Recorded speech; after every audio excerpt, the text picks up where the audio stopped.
Baik, Assalamualaikum warahmatullahi wabarakatuh.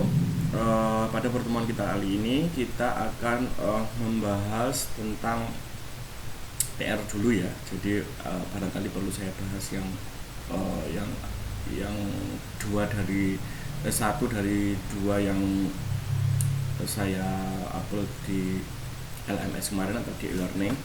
Jadi yang perlu saya bahas saya rasa tentang pembuktian. Kalau yang contoh barangkali kalian bisa uh, mencari solusinya sendiri begitu ya. Baik, soalnya jika R1 dan R2 adalah sapring dari ring R, buktikan bahwa R1 iris R2 adalah sapring dari R. Nah, apa yang harus kita lakukan begitu ya kalau kita mau membuktikan bahwa kita punya adalah R1 sama R2 adalah sapring dari R. Kemudian kita akan membuktikan R1 iris R2 irisannya dari R1 dan R2 itu adalah sapring dari R. Berarti kita harus mengambil dua anggotanya apa ya, terserah kenapa hubungannya dengan pembuktian dari sapring itu kan juga pasti mengambil dua anggota atau dua unsur toh, ambil sebarang X, Y kan gitu. Nah ini juga sama, jadi caranya juga mengambil dua unsur begitu ya. Baik, buktinya ambil sebarang begitu ya, ambil sebarang, misalkan saya tulis X, Y. Nah anggotanya apa? Anggota yang kita ketahui, anggota dari R1 iris R2. Nah misalkan kita mengambil X anggota X, Y anggota R1 iris R2. Nah ini maknanya apa ya? Berdasarkan definisi berarti berdasarkan definisi berarti kalau irisan itu apa aja? Definisi umumnya apa? Berarti apa? Kalau ada R1 iris R2 kita punya anggotanya X, Y, berarti berdasarkan definisi dari R1 iris R2 berarti apa? X, Y anggota. Nah anggota apa? R1 dan X, Y anggota R2. Nah ini berdasarkan definisi dari irisan ya, definisi dalam bentuk kalimat. Baik, kalau sudah yang diketahui, apalagi dia adalah sapring dari R. Jadi R1 itu sapring dari R dan R2 sapring dari R.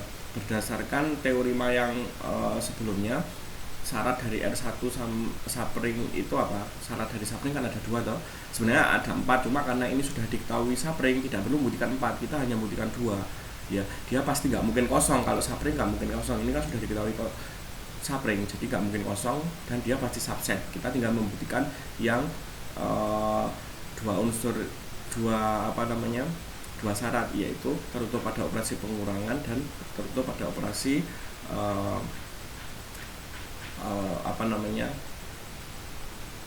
perkalian gitu ya. Baik, sekarang karena begitu ya, karena R1 adalah sapring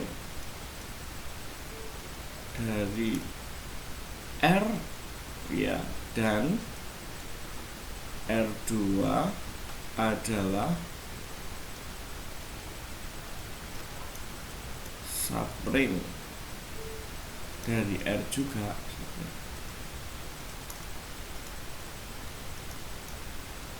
ya. Terus gimana? Maka kita tuliskan, maka apa ya, maka syarat yang dua tadi kita masukkan. Yang pertama X dikurangi Z anggota R1, kemudian yang kedua X dikali Y anggota R1. satu juga. Ini yang untuk R1 adalah subring dari R. Kemudian untuk yang R2 adalah subring dari R. Berarti gimana? Sama. Berarti X dikurangi Z adalah anggota dari R2. Ini yang pertama. Kemudian yang kedua, X dikali Y adalah anggota R2.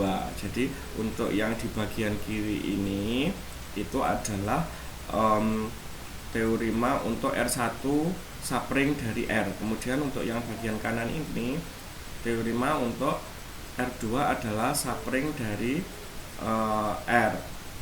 Nah, kalau ini kita gabung berarti kan ya, karena apa? X dikurangi Y anggota R1 dan X dikurangi Z anggota R2.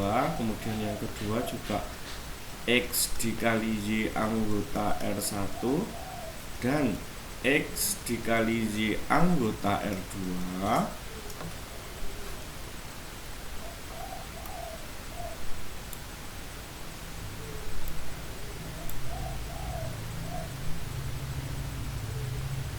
Maka berdasarkan teorema, berdasarkan definisi ya, definisi dari irisan,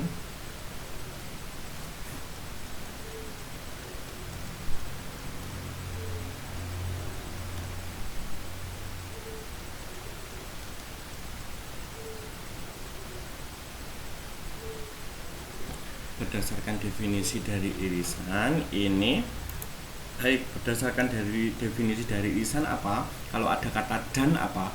Ya, berarti yang pertama X dikurangi Z anggota R1 iris R2.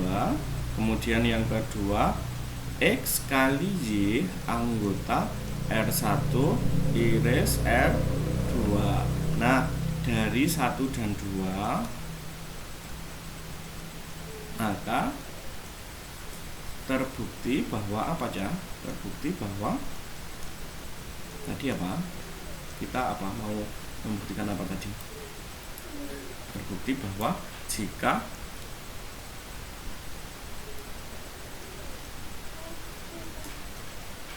R1 dan R2 adalah subring dari R, maka R1 iris R2 adalah